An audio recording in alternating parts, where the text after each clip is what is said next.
Set up caption. Okay, so today we're going to talk a little bit about Windows artifacts. We're going to do a lab where we use autopsy. I know that we attempted to use autopsy in Linux last time. And the image is not was not working out for us because it was taking too long. But we want to come back to autopsy so that way you can do your project down the line. So in your project, you will be given tasks. You have to find all of those things, kind of like CFT. So we are going to look for certain things, and it doesn't matter what tools you use, whether you're using Linux, you're using Wireshark, you're using. So your goal is to apply all the things that you've learned in this class on your project and be able to find as many things as you can, kind of like the treasure hunt, right? But doing digital forensic. So in unit 6 or chapter 6, it goes into Windows artifacts analysis. So we are going to focus on the Windows side because the majority of the organization use Microsoft operating systems and applications. So we have to dive a little bit deeper on where to find things in Windows OS. So the operating system, basically, it is a software that allows you to be able to access different hardware components via an interface. It allows you to manage your files, use applications, using resources on the system. So one of the things that you need to know is that when you're using Windows, right? We know that from the other classes, if you have taken CIS27A, that it is going to be on the C drive. Some of the things you can find under the user account, like for example, if I log in as my name, that will be replacing the username here. And then it will be under documents and settings or under, and the user account is under the user. So the profile is created for the user, and beginning of Windows 7, 8, and 10, I think most organization has upgraded 7 to 10, and then now they're getting ready to upgrade from 10 to 11. Windows 8 probably not as popular because the interface and the resource requirement for Windows 8. So it's important that you understand different type of profile. Number one, you have the local user profile that is to that physical system at that physical system. So if you are using computer A, good to see you. If you're using computer A, it would then be on that computer A. It is stored on that computer. That's your local user profile. Now, if you have a roaming profile, this is created via the network, and the administrator created that. So it can be used across the network. So if I'm traveling to a branch, a location in my company, I can log in on the domain, right, via the network and be able to access my profile if the roaming profile is created. In the past, I think in Windows 10, some stuff, if you're using like a virtual application or cloud application, sometime that it's added under your roaming profile. And then you might have mandatory profile.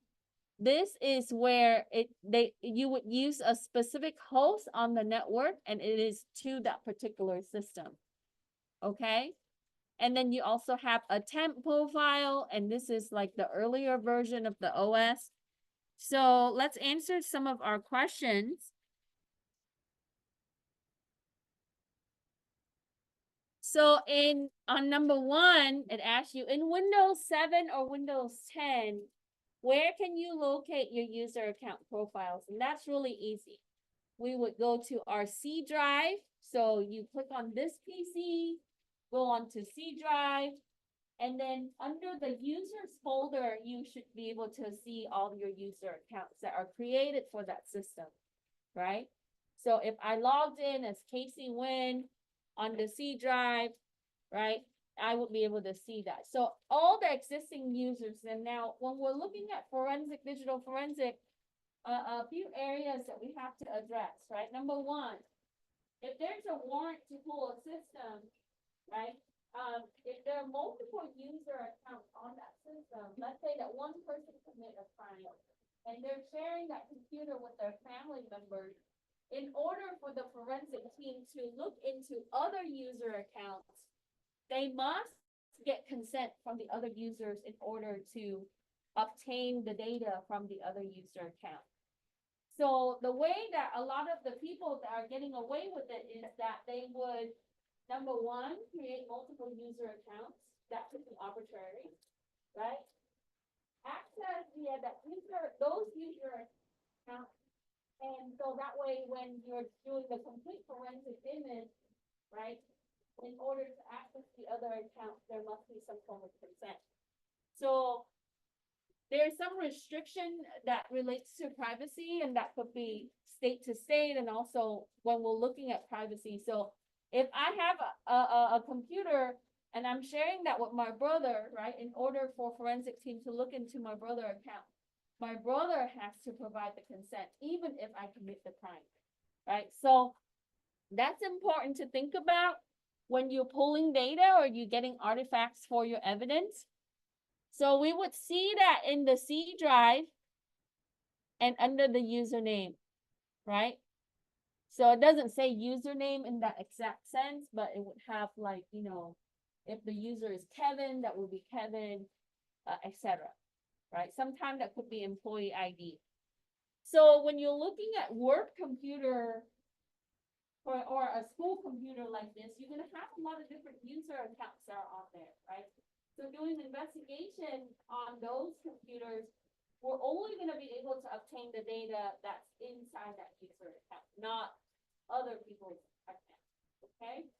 Because when you get into other area, when you have a violation, in that if I'm able to obtain data for the other users, which is not relevant to my case, I want to omit that from my report. I should not be able to even look into those accounts. That's something that's ethical, that's really important in cybersecurity, that you have to really know the boundaries on what to look and where to look. Okay, even if you can see, you shouldn't, because that's just ethical boundaries. Any question? And then the second part, you can use that from the notes. Or you can pull that from the page 1 of your notes, or you can put that verbatim if you like.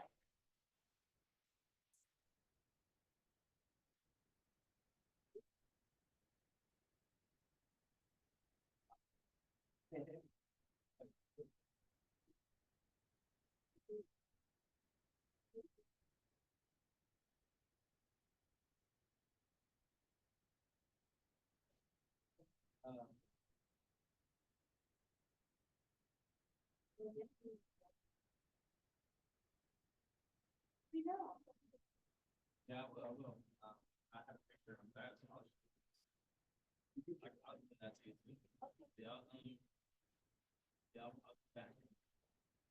Okay, yeah, no problem. Yeah, if you need letter recommendation, you can do that. Yeah, so do something, DOD. Oh, yeah, I'll take a look. Yeah, It's been crazy. Yeah, I'm usually here, except for Tuesday, between 3:30 and then Thursday. Yeah, yeah. yeah, usually.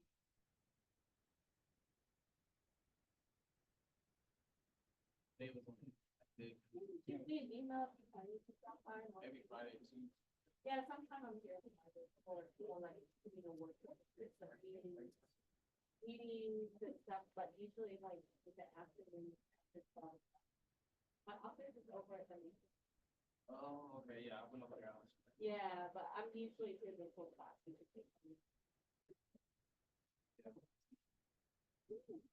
Yeah, they moved me from that. Yeah. Good to see you. You see, Bye. Bye.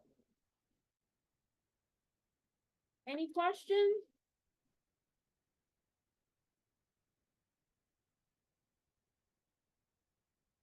Yeah, that was one of my former student. He's now at Cal Poly Pomona.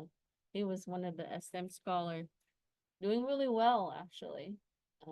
Okay, so we talked about local roaming mandatory, right? This profile's not, so the ones that are created that requires the admin are the roaming and the mandatory, right? That allows you to be able to use some system on the network or a certain system on the network, and then temporary. It's used whenever that you're running into issue with your regular profile, then there would be a temporary profile. So why is this important, right? We would need to know where to look. So if you have a user that are using different system on the network, then we would be able to check, right, their local user profile and their roaming profile. If you have a user that, let's say, that required to use one computer at that workstation only, we would look at the local user profile and the mandatory user profile. And then in the case that if we, if there's access to temporary user profile, we also need to look there. Okay. Hello. Okay, so this can be found on your notes. You don't have to write it verbatim, but you can summarize it if needed. Okay, so where can you locate it? So you can, of course, go to the C drive and then go open up the folder. But for most part, when we're looking at the actual content of the user profile, because if I open up the C drive and look into my that user account, right, sometimes it can modify the state of that account or the files in that account. So what we can do is we can use the registry, which is a database or a hive that consists of software configuration and hardware configuration for that Windows operating system, but you can also find the local user information.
Okay. Sorry about that. All right, so we talked about the registry. In your Windows system, it uses a ntuser.dat. This is a file that contains your user profile information. And this has been around since Windows NT days, right? So if you format your NTFS file system for your computer, you can also refer to this particular file. Now, the H key current user, that is tied to your registry. So when you use, so the way that we can use the registry, and I'm just going to quickly show you this, but on your computer now, you probably don't have access to that. So if you do dredge edit or you just search registry, it's going to take you to registry editor, right? Now, when we go in here, you notice that there would be different options, or there are different keys. They call this the H key. So the current user information is right here, right? So it pertains to that particular account, like network access, some settings for that particular profile.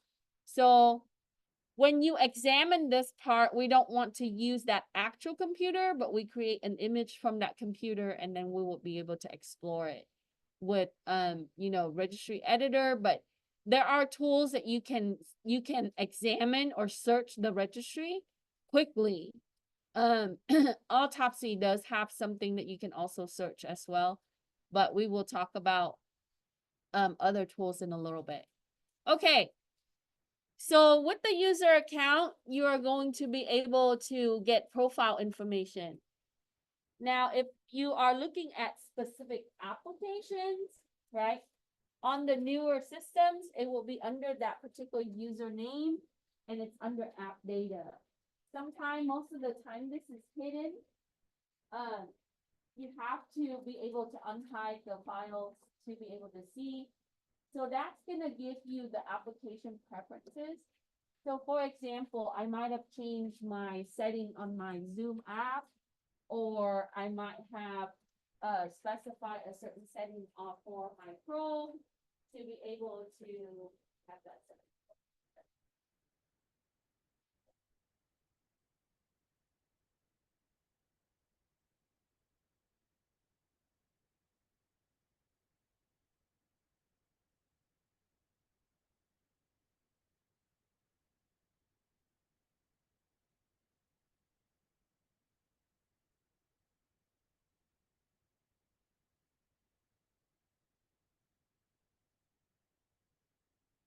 Or look at your lap.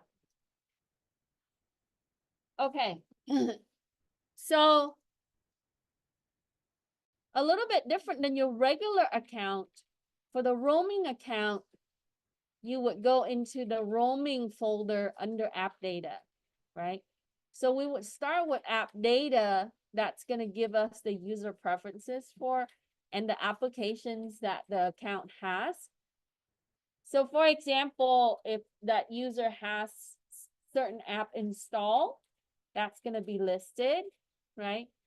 But for the roaming user, it would have a subfolder called roaming. And then underneath that, you would see 2 additional folder, and then it would have Microsoft Windows. And within it, you will be able to see other things that would be categorized. So for the roaming, you just have to go into app data and then search under the roaming folder and under Microsoft and Windows. Okay. Now, what is really stored on your user profile when you roam? Number 1, cookies, right? Cookies is just a way that websites would use a file to reference for quick loading. A lot of websites now ask you to allow cookie storage, so that way they can obtain your data and how your behavior and your search pattern and the site that you visit. Browsing history, that really come back to your browser application, right? So and then if the user add things to the favorites, and on Windows, it would say favorites, but you can have it listed. So you can tag a website, so that way you add that to the list and be able to reuse it again from that list. Okay. And then there's templates. If they're using a certain type of template, that would also pertain back into their account and under the roaming profile. If they have added a printer and print from it, right? Let's say that they had used a network printer.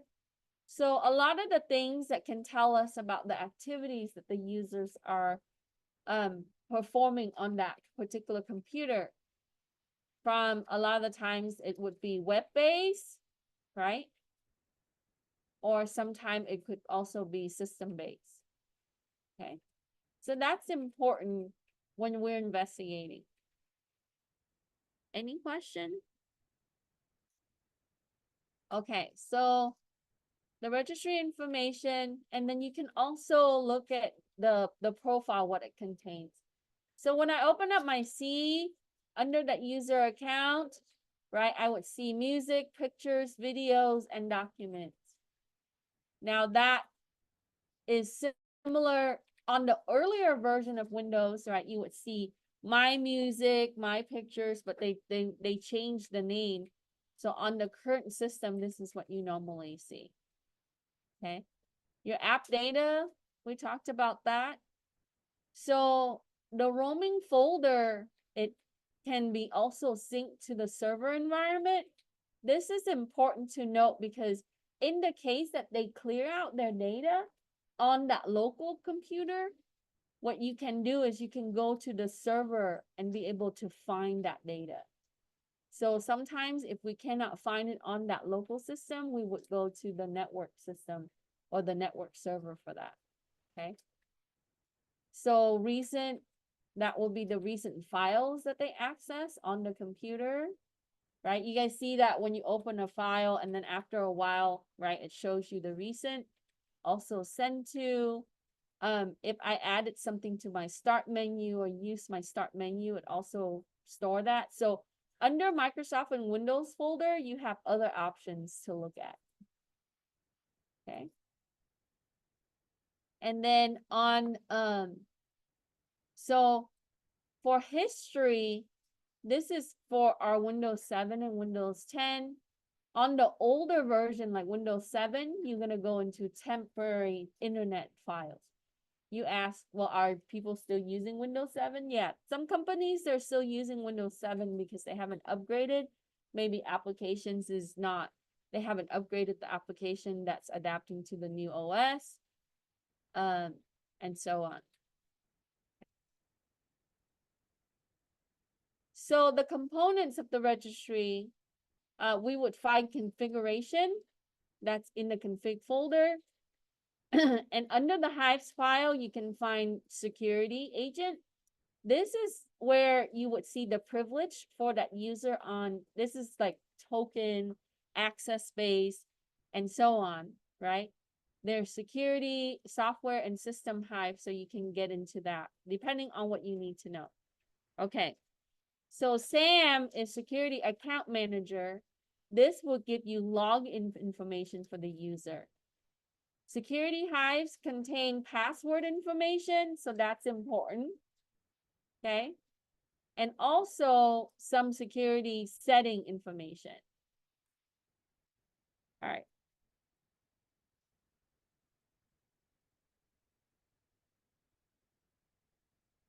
So for question 6, it says, where can you find the low-level access of temporary files? The low-level access is how the system access this, not the user itself, right? So you have two levels. You have the system level and you have the user level. There are some things that we can access, and then there's something that your system usually able to access everything, right? This is how it's able to utilize the hardware and present to you what you see through the operating system. So at the low level, you would see that the temporary files is located in the local low folder. Now, some software is able to pull it from this level, but a lot of the times if we're using a software on top of the OS, right, that's on the user access level. So at the low level, the system have the privilege to be able to locate temporary files in what's called the local low, right? This is just created by Microsoft for the system purposes. Let me move this down. Now, for Windows 7 and Windows 10, where can you locate the user password and security information? You can find this in the configuration file of the registry. So in that config file, we talked about how there's security account manager, right? Your SAM. So you can dive deeper into the subsection of the configuration folder and be able to find some password information. Now, password is stored with encryption, right? According to Microsoft. So when the user create a password, it is stored as it's encrypted. Some application is able to open up, right, that particular file and be able to present you with password in plain text. But keep in mind that it is encrypted. So in order to access it, you have to be an admin to access that encryption. So administrator have full privilege and they're able to access encryption at full privilege. Okay. Full control. What is this, number 7, the answer you have in the notes? It was right there when we looked at the notes. If you go up, right here. Page 2. So in that folder, the config folder, you should be able to find SAM security software, and it tells you SAM gives you the login of the user, and security gives you the password information. So these subdirectory is going to give you additional details about that account login, right? The software that the account use, and the system settings that account enable or change.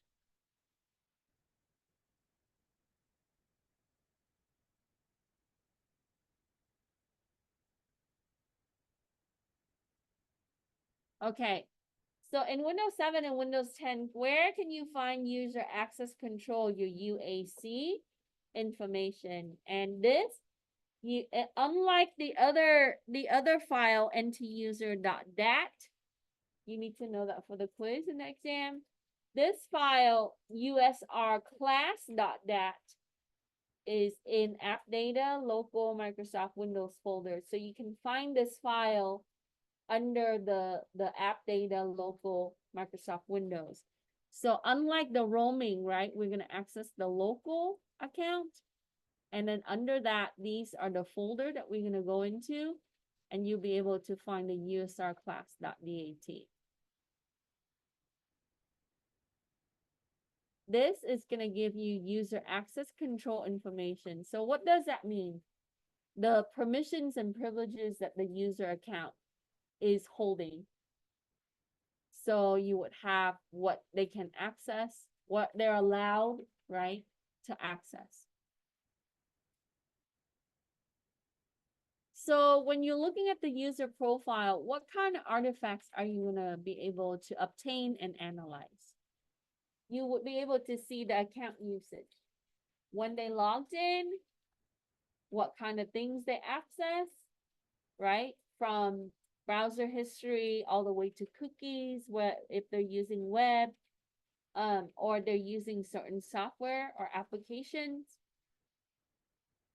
We'll be able to find files information, the type of files that they have access, modified, right? And then also the right date for those files. So if the user created a file, we'll be able to see that. If they have modified a certain type of files, we'll be able to see that, right? So it shows file access or file knowledge. And then also it would relate to the physical location, the host system that's used to be able to access the information. But if you're looking at mobile devices, like if they're using Microsoft Surface, tablets, things like that, you can also, it also pertains, those devices also track geolocation. So it's going to also give you geolocation based on the time of access.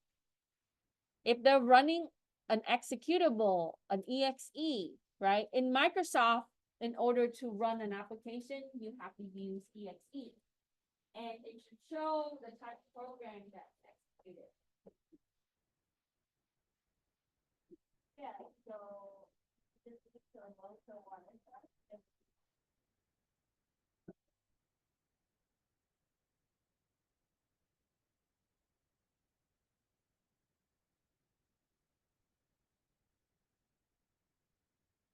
File open.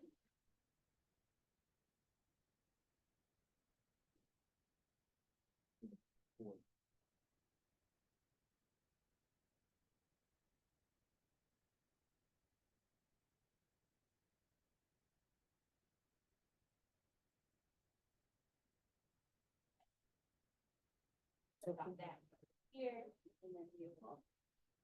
Okay. Also, if they're using external drive, right, like USB, that also shows.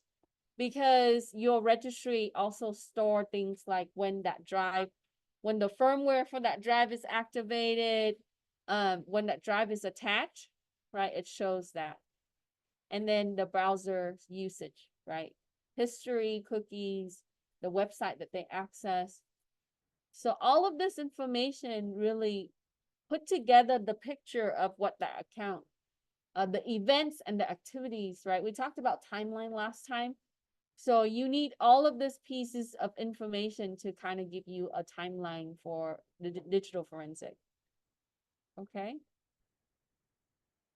But sometimes we don't have all the details, right? Things are missing. So you would try alternative way to look at the file access and so on. So you have to file card sometimes. Any question? Okay. So if I want to look at when they last logged in to a network, right? I would go to C drive under Windows, System 32, even if your computer is 64-bit, config, and it pertains to the SAM, right? Your security account manager. And then under that, it would list the network or the domains that the account had access, account folder, and the user. So when you get into the user folder, which is the last folder inside all of those folder and drive, you would be able to see that account. So if I have multiple users accessing my company's network, right, I would be able to see all of those user accounts listed under users. So you would be able to find this under SAM domains and account users. Okay. Any question? And this only pertains to Windows OS, right? As you see the path.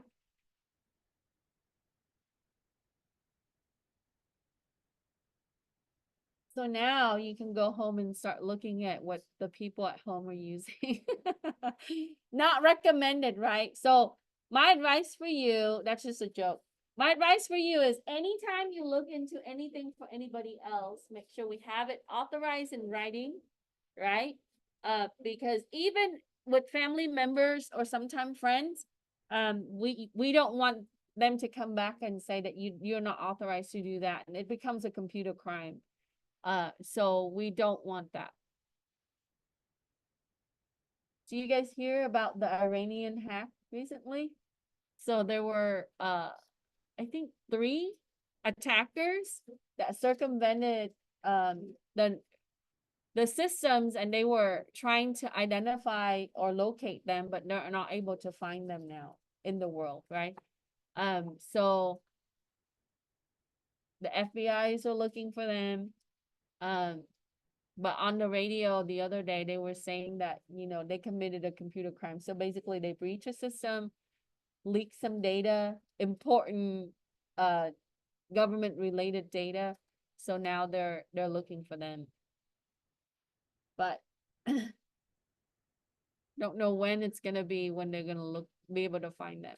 Okay, so in Windows 10, how can you find the logs for events that occur on the system? Well, it's a little bit different than Event Viewer, but it is the logs for events. So you can find that in C drive, under Windows folder, System 32, It's called win event or WINEVT, and then the logs files are there. Okay.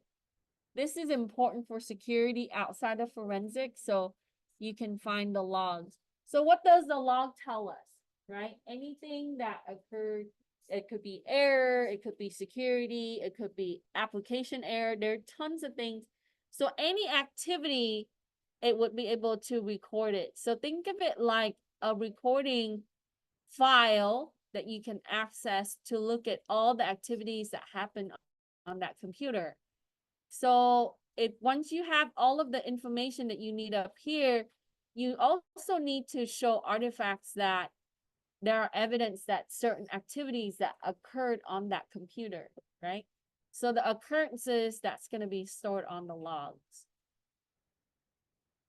Casey, Yes, if we wanted to look at our own system, you can just follow the path. then we could just follow. Double this. click, yeah. C, so go to this PC, C, and then, yeah, on the computer that you are, some of the folder is not permitted to access, but at home on your Windows computer, yes, you can go. Okay, so it also give you a little bit of detail. So one of the things, some of the tools that I want to provide for you. So when you're looking at registry, you can do the registry viewer. RegRipper is one that you can obtain. This is an application that you will be able to explore the registry without changing it, you know? So we can look at it from a forensic lens. Eric Zimmerman, he does a lot of like security or forensic based application. So you can also find some of the tools that are provided from his GitHub repository for open source. Then you can also go to SANS catalog. They're able to give you some information about what you can use, and that's where we got the answer, right? For you, the user profile. So last login information is here. We talked about that. Now, if you use a regRipper, it's gonna look like this, right? It is a little bit really, it's nicer that it organizes it for you, very similar to your Windows environment, but you have columns and then you'll be able to sort it. So it presents to you in a way that you can actually look at some of the details and then be able to search.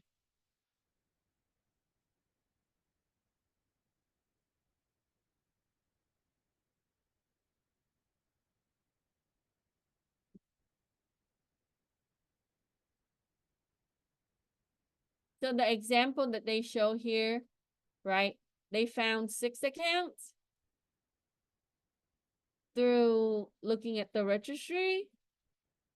And then they picked out the account J Cloudy, and it points to a hexadecimal address right here. So that's just like an address.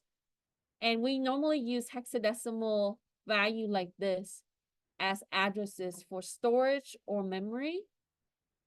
So that will be an address on the disk, right? So that way they show that there in the screenshot. Then when you open up that account, it tells you. So if you save your password hint, right, it shows that here. And then it shows the login information.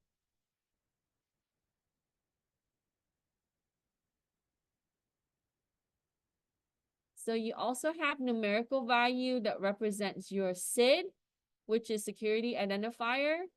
This is used to be able to identify which account that is as an object.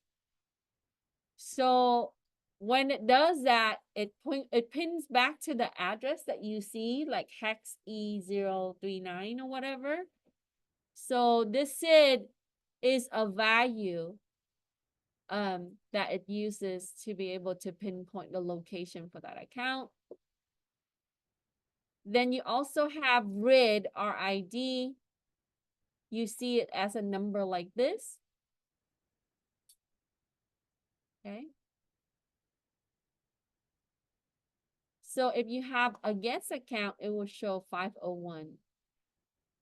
A regular account, it will show like 500. It would have value like this. This is kind of important to look at. Don't disregard these little details because when you look into account usage and so on, that's helpful. So it breaks it down into special value description for you here.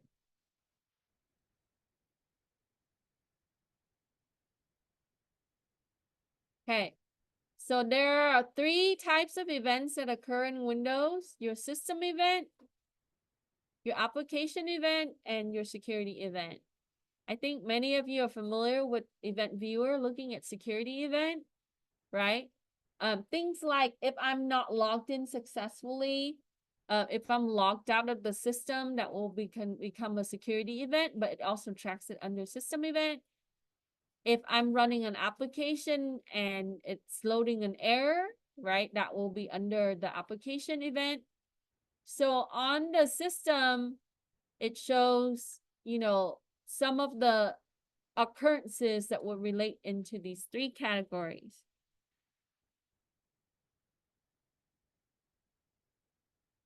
So for number 12, how can you locate information for remote desktop protocol, your RDP, when the user system is remotely accessed?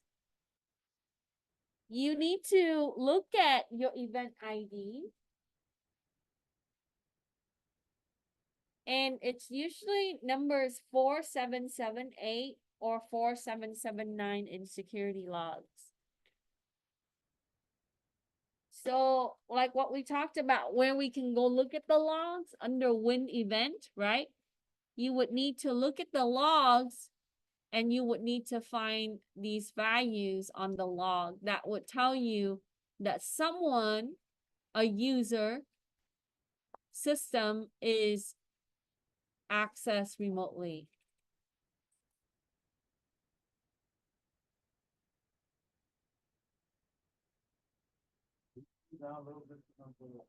Sure.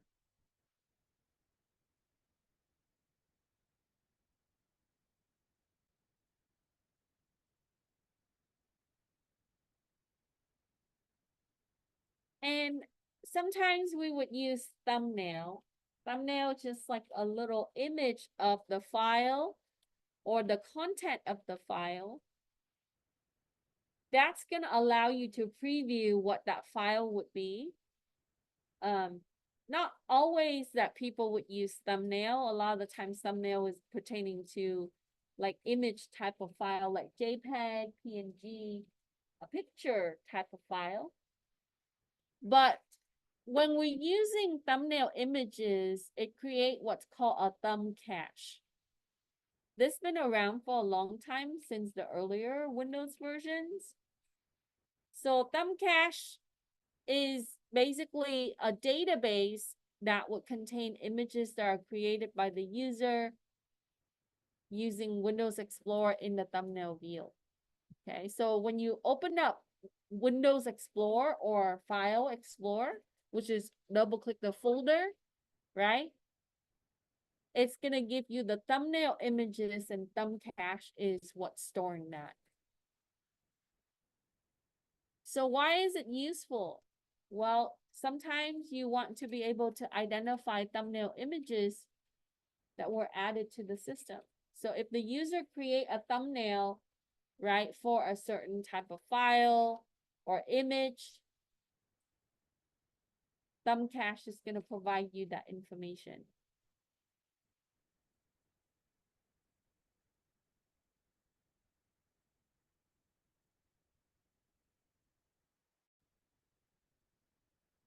Any questions?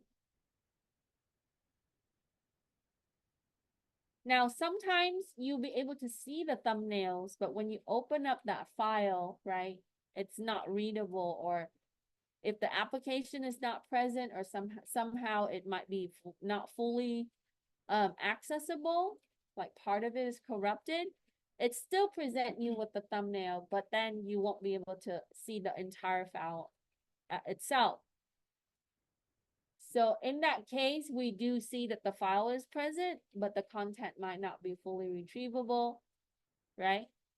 So you do see some files that gets corrupted, or maybe part of the files that has been rewritten over because it's been deleted.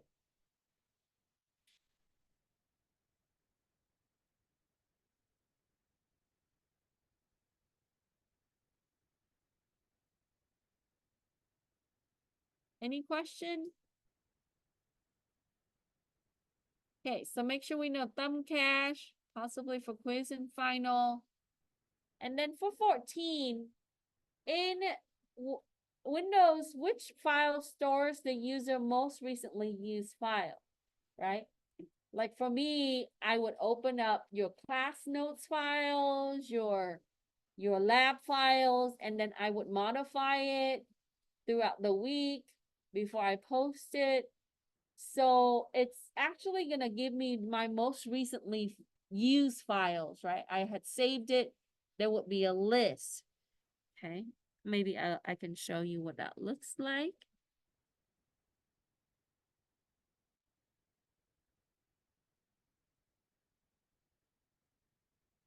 Like this. So when I open up my file explorer, you see how there's recent, right? You know, I do some grant stuff, and then I have to create the reports, and then I modify I recently opened your notes and your assignments to present to you now. So these are the recent. So there's a file that stores that, right? So what we can say is that in order to present you that in the operating system, it uses the nt-user.dat. So every user would have a list of different recent files that are used. So if you want to know what that user recently used, right, you would refer to this particular file. It stores users' most recently used files.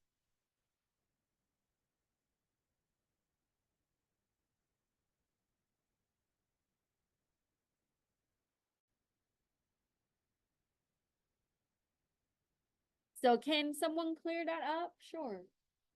Right? We can modify it, but there are other ways that we can go in and look at the logs. You can look at, you know, registry hash. You can look at other things that would give you, so to really clear out everything, right? That account has to be deleted. So if they delete the account, then everything with that account goes. Okay.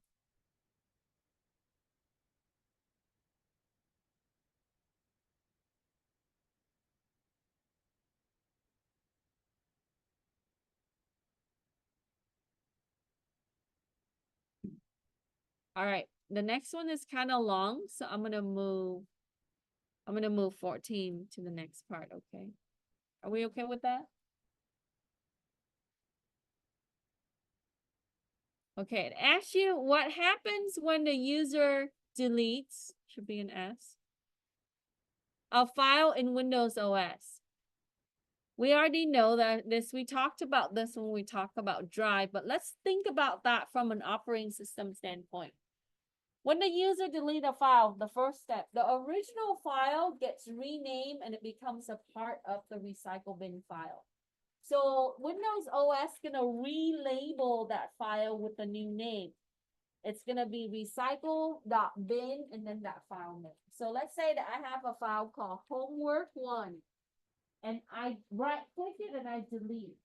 That homework1 is gonna be added to my recycle bin. So my OS is gonna rename it with the recycle.bin as the name and then its original name.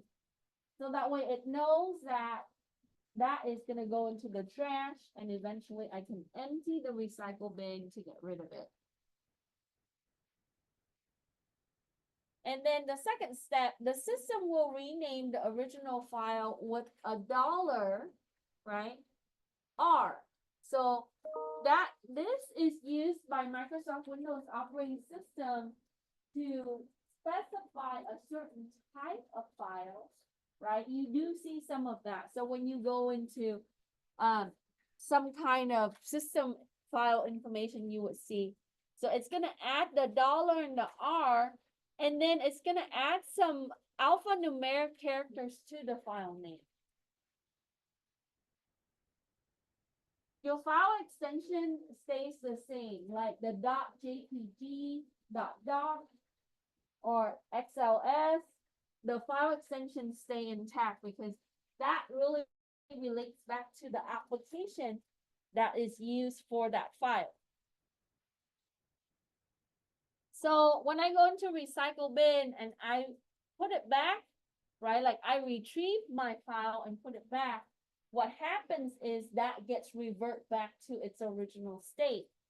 But if I do not, right, when I delete the file, it adds to the recycle bin, it's gonna add the dollar and the R, and then some numerical value. Then it's gonna make a second file and it's gonna add this second file is gonna start with the $I. And then it's gonna use the same alphanumeric value and it's gonna add it to the second file. So it's like a duplicate of it. And it's gonna have the same file extension. Okay. So think of it like there's a shadow file. Once it's deleted, we can retrieve the original file and it places it back. Or when we empty it, right, those files get added to the unallocated or the slack space. We call it the slack space. And then eventually the new files is going to take up that space and then that file get dissolved, right? That file is no longer exists when the new file writes over that space. So when you think about that, we don't truly delete anything. It is a way for the system to relabel that file and reuse that space once your files get empty from the recycle bin.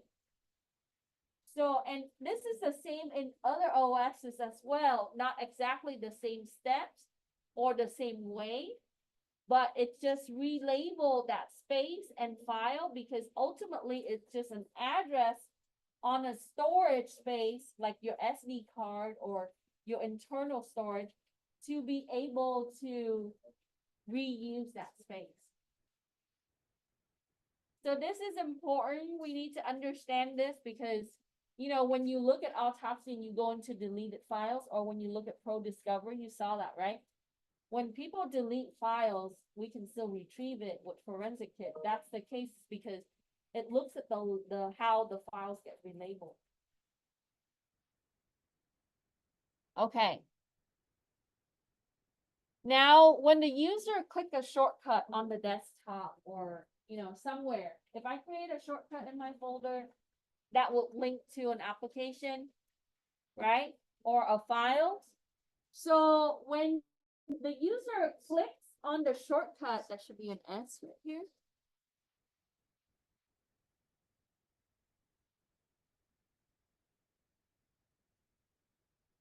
The system will create a link for the file every single time that the shortcut is selected or clicked.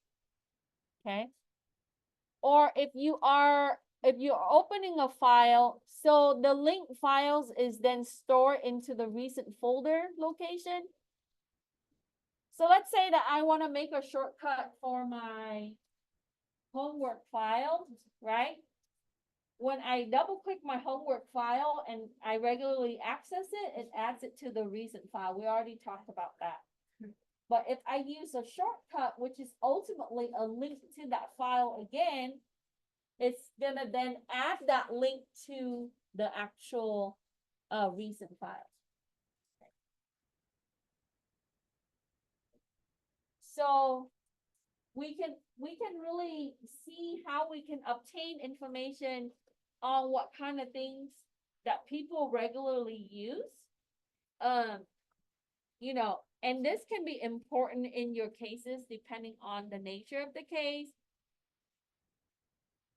Like, for example, if you have a murderer that create a list of the weapons or chemicals or things that they use, right? They would be able to access those files, right? Or visit a website to be, that there are many, historically, there are many cases that occurred that digital forensic people pulled up, right?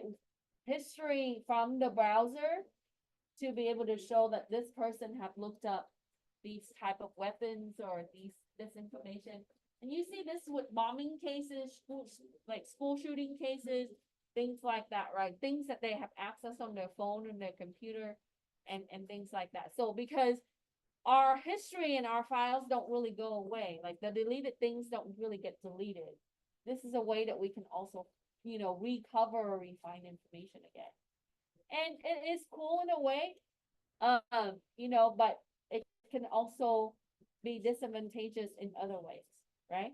Depending on which lens you look at that.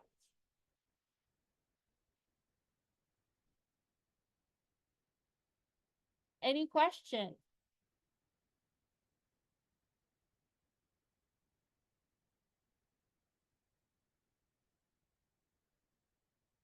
So we'll come back to web browsing and email down the line. Today, we're just gonna focus on just Windows OS analysis. Okay. So in Windows 7, there's a thing called jump list. And jump list allows the user to access recent or frequently used files from your Windows taskbar. Basically, it's very similar to your recent file list in Windows 10, but you're able to get it from your taskbar on the bottom, right? And even if you clear out the recent folder, this jump list maintains the list of the files that you frequently use. You cannot clear out this information because it's stored there, right? So jump list allows the operating system to reference what recently has been used by the user. So if you're investigating a system that is Windows 7, if you want to know what kind of files that they recently used, right, in the image of that system, you need to refer to the jump list. Okay.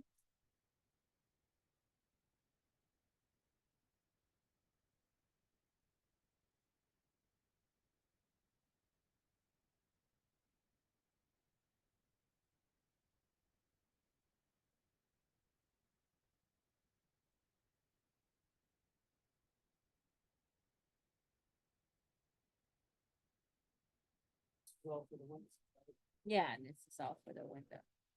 other computers. Or the operating system different. Yes, the way it's structured is different. Yeah, there are different directories and paths.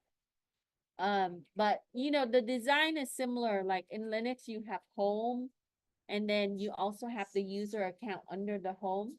So it's like how there would be a root directory and then the home. So it'll be C drive and then users, right? So it's just the way they name the folders are a little bit different. The structure is slightly different, but architecture wise, you do see some similarity across. Yeah, so once you kind of understand how a certain operating system is set up, it's kind of easy to navigate. And we'll talk about Linux and things down the line. Any question?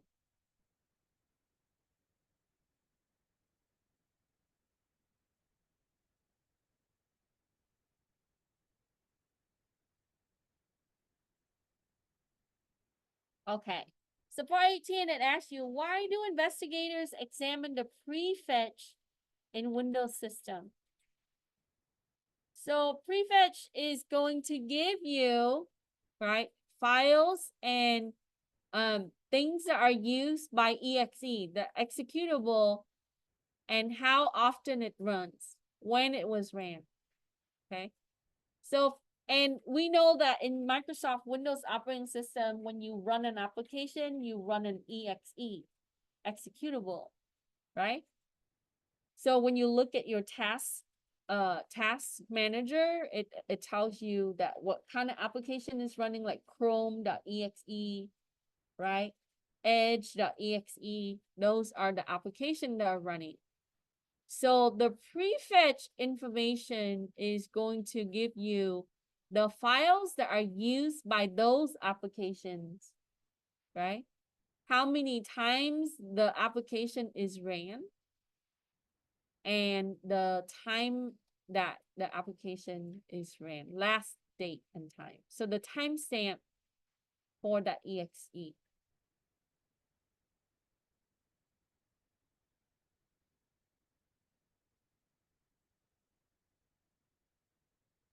And executable doesn't always tie back to exe. It could also be other type of executable file like .bat, .dat. So anything that can execute. And so when you're looking at malware, right? Malware often link files to executable. That's how, like virus, that's how it gets in. So for the virus to be able to execute, right, you have to download the file, and then you got to run the file, and then it would maybe look for other files to be able to spread, or the same type of file. So that is going to give you, the prefetch is going to give you that.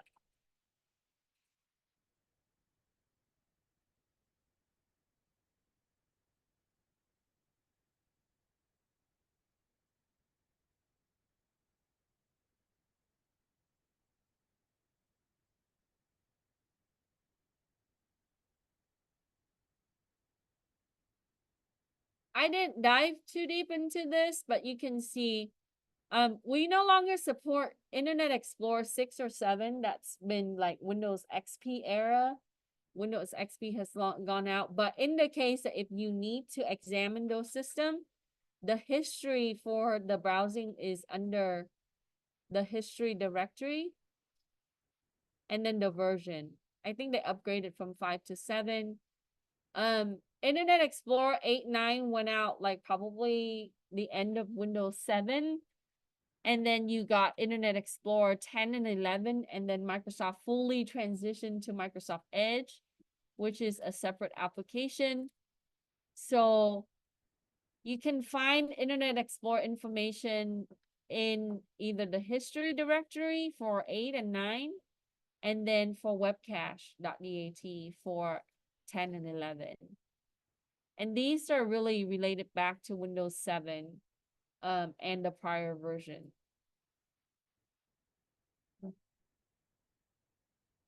So MRU most recently used, we talked about this.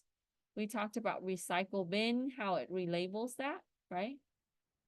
Something like this.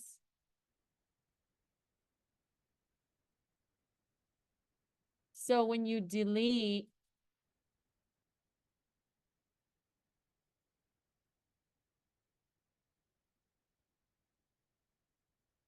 and then your LNK file, the link file.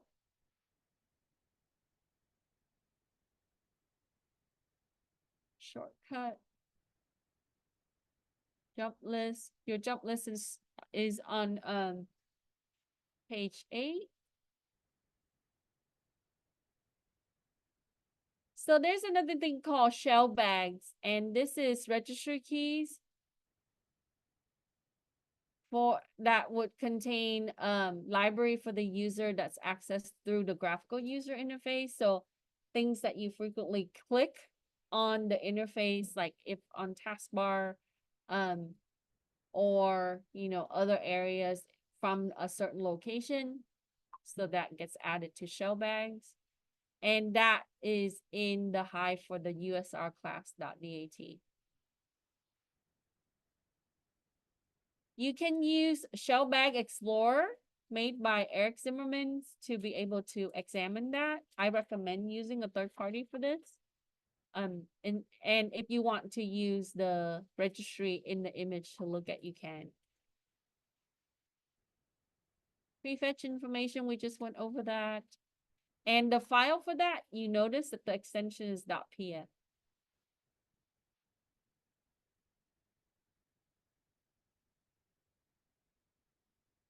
So you guys are gonna get a new project. I'm not reusing the old project that I have for the past. I'm gonna spend a little bit of time later to give you some steganography lab where you actually have to look at what's hidden in a certain file. This is important for security, so I'll write a lab for that down the line, maybe in the next couple of weeks, and so we'll do some of that. Okay. All right. Relating to time zone information, and this is important because you want to correlate this, right? Sometime they would be on a certain time zone, so you can get that from time zone information, and then your network data, your network history is in interfaces.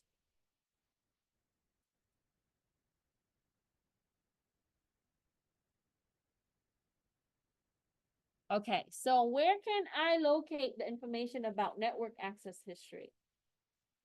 You can go to C, Program Data, Microsoft, WLAN Service. That's Wide Local Area Network Service, right? Or Wireless Local Area Service, Profiles, and an interface. So in the interfaces, it's gonna break down to like Ethernet, wireless, etc. And then you can select that and it's gonna give you, so in the case that if you have a laptop that has Ethernet interface and a wireless interface, it's gonna group that in separate, devices, right?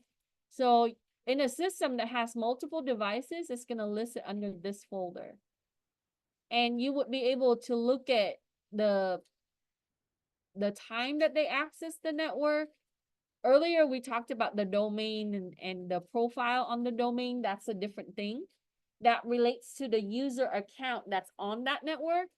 This is when they access the network, right? Physically connecting to the network, right? When I connect to the network, likely that I'm going to obtain an IP address for my, adapter. So you would go into that location.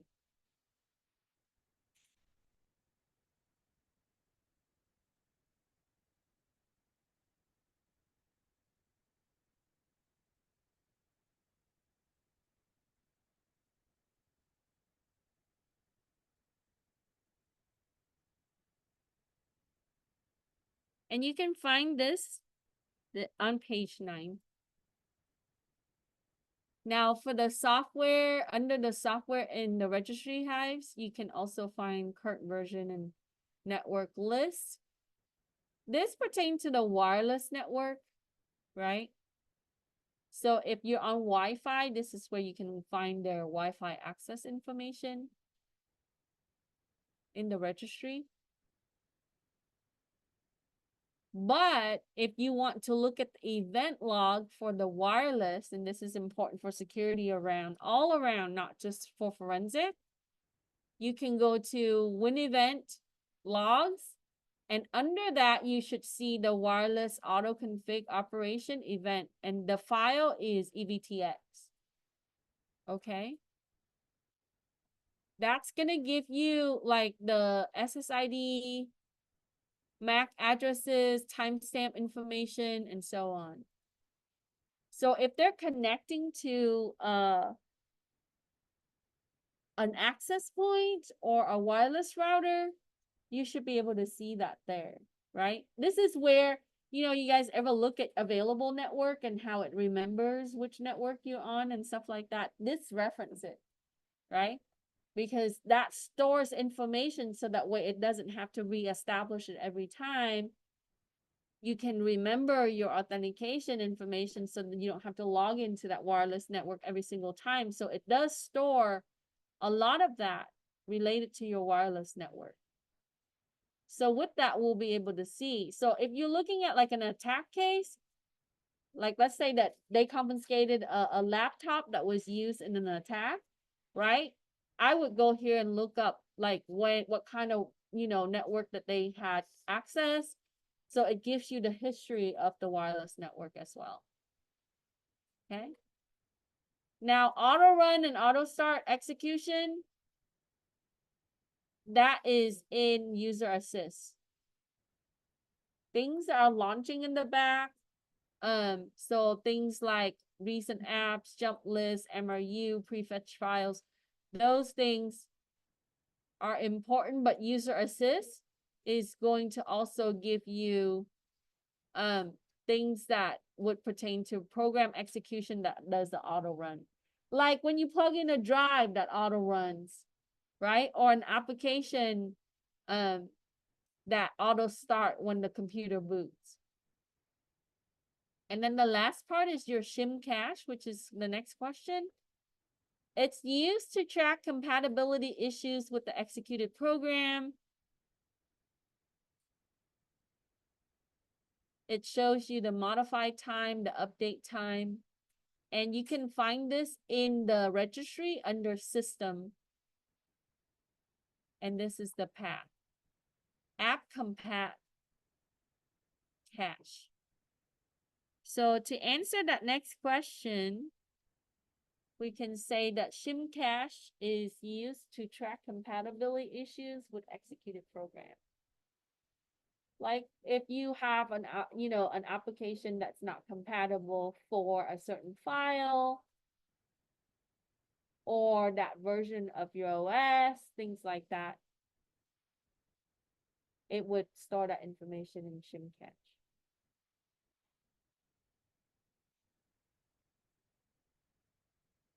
Okay, I think that's all for our assignment. Please look through the notes when you get a chance, read through it, right? And then on the last part, I didn't put this on the assignment, but this is important because your project is going to entail a USB. And on that USB, it would have some type of data, and you have to find the things. I will give you a list that you need. So you need to create an image from that USB. And it's not going to be a 4 gig, right? I already have that experience with you guys. It takes too long. So it's going to be a small USB, enough for you to find information. It might contain some images already there, but you have to create the image from it to be able to gather your evidence, and then you will have a task list to do, right? So you'll be provided with a USB. So for the USB, the register key, when you plug that into Windows, it's going to be under the system because it's hardware, under current control set, and under enum USB. So if you want to find out if they have used a USB, you can go here, and we talked about like how if there's a USB that was accessed for files, right? So we would find the device information. And this is the path on the registry. You can also look up USB store. Okay. All right, I'll stop the recording.